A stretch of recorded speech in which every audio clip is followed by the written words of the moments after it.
ঋণ করে ঘর করছি, তো এখন আমরা সেই ঘরটাই আবার জ্বালাই দেওয়া হয়েছে। ঘুম থাকা অবস্থায় শব্দ টের পাই উঠছি, উঠিয়ে দরজা খুললেই দেখি যে আগুন ধাউধু করে জ্বলতে আছে। এটা পরিকল্পিতভাবে আমাদের ঘরে অগ্নিকাণ্ড করানো হয়েছে। মোহাম্মদ আরিফুল ইসলাম সর্দার, ভুক্তভোগী বলছিলাম।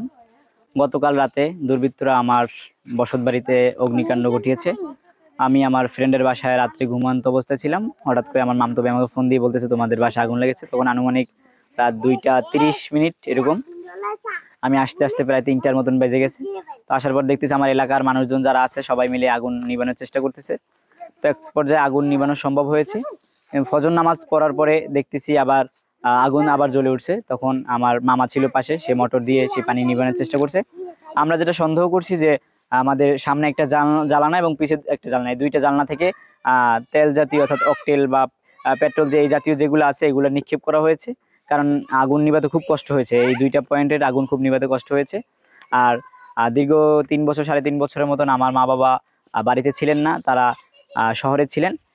এই ঘর নির্মাণ করার পরে একটা ঋণ হয়েছে, ঋণ পরিশোধ করার উদ্দেশ্যেই তারা শহরে চাকরি করতেন। আমি পড়াশোনা করতাম, আমারও এবছর লেখাপড়া শেষ হয়েছে। তো আজকে এই দিনে আজকেই আমার মা বাবা পিরিজপুরে আসবে, মানে এই বাড়িতে আসার কথা ছিল যে আজকে আসবে এবং স্থায়ীভাবে এখানে বসবাস শুরু করবে। তো এই জন্য তারা চিন্তা ভাবনা করছে এবং টিকিট তারা কেটেও ফেলছে যে আজকে আসবে। ইতিমধ্যে রাত্রে তো এই ঘটনা অগ্নিকাণ্ড ঘটেছে। তো আমরা এমন একটা অবস্থার মধ্যে আছি যে ঋণ করে ঘর করছি, তো এখন আমরা সেই ঘরটাই আবার জ্বালাই দেওয়া হয়েছে। তো এই ক্ষেত্রে আমরা মানে একটা কঠিন সমস্যার মধ্যে পড়েছি। আগের ঋণও পরিশোধ করতে পারিনি এবং নতুন বসত বাড়ি যে কিভাবে করব সেটার চিন্তা ফিকির বর্তমানে মাথায়ও নেই। আর আমরা মানে চিন্তা আছে যে এটা আমাদের মানে এটা পরিকল্পিতভাবে আমাদের ঘরে অগ্নিকাণ্ড করানো হয়েছে। কারণ এতদিন দীর্ঘ 3 বছর 3.5 বছর যাবত আমাদের ঘরে কোনোদিন কিছু হয়নি। তো আজকে হঠাৎ করে আমার মা বাবা আসবে, এর আগের দিন রাতে আমাদের ঘরে আগুন দেওয়া হয়েছে। এটা আসলে দুঃখজনক বিষয়। এটা আমরা সন্দেহ বলতে কারো করতে পারি না, কিন্তু আমরা বলতেছি এটা পরিকল্পিতভাবে আমাদের ঘরে আগুন দেওয়া হয়েছে। আচ্ছা, এটা কে বা এই কারো বিষয়ে সন্দেহ আছে কিনা, আর হচ্ছে আপনি কোন দায়িত্বে আছেন সেই কারণে, দায়িত্বের কারণে কি আপনার? এখন এখানে 2টা অপশন আছে। একটা হচ্ছে গিয়া মানুষের মধ্যে বিভেদ সৃষ্টি হয় 2টা কারণে, একটা হচ্ছে গিয়া জায়গা সম্পত্তি, আর দ্বিতীয় নম্বর হচ্ছে গিয়া রাজনৈতিক বিষয়। তো এই ক্ষেত্রে আমি ইসলামী ছাত্র আন্দোলন বাংলাদেশ পিরিজপুর পৌরসভার সভাপতির দায়িত্বে আছি, জেলার তথ্য গবেষণা প্রচার সম্পাদক দায়িত্বে আছি।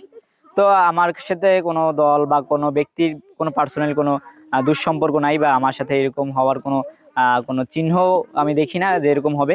এবং পারিবারিকভাবে হতে পারে কি হতে পারে না এখন পর্যন্ত আমি এই বিষয়ে মিডিয়ার সামনে বলতে পারতেছি না। কারণ এটা আমার বাবা মা আজকে আসার পরে আমরা সিদ্ধান্ত নিব কি করা যায়, এবং আপনাদেরকে আবার জানানো হবে বা ডাকা হবে বা আপনাদের কাছে আমরা যাবো ইনশাল্লাহ। আর কিছুক্ষণ আগে আপনাদের প্রশাসনের লোকজন এখানে আসছিলেন, যেরকম ডিএসবি এসেছিলেন, এনএসআই এসেছিলেন, এসআই এসেছিলেন। তারা আসছেন, তারা বিভিন্ন তথ্য নিয়ে গেছেন। এবং আমরা যে আনুমানিক যে চিন্তা করেছি আমাদের ঘরের মধ্যে আনুমানিক 5 লক্ষ টাকার মাল জিনিসের ক্ষয়ক্ষতি হয়েছে। এই ক্ষেত্রে প্রশাসনের প্রতি উদারতা আহ্বান থাকবে, তারা যেন অপরাধীদেরকে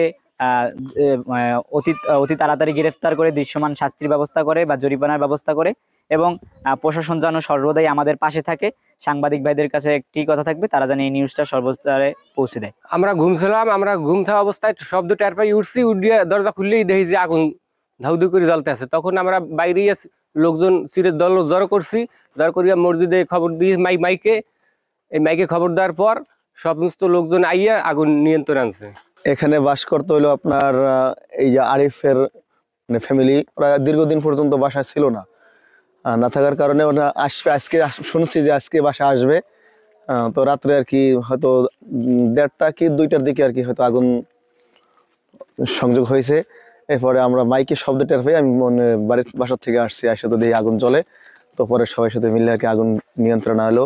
ঘটনাস্থল পরিদর্শন করা হয়েছে, দেখেছি, স্থানীয় লোকজনের জিজ্ঞাসাবাদ করা হয়েছে। প্রাথমিকভাবে কেউ দেখেনি, একদম ঘর সম্পূর্ণ পুড়ে গেছে। তদন্ত চলছে, তদন্তের পরবর্তীতে বিস্তারিত জানাবে।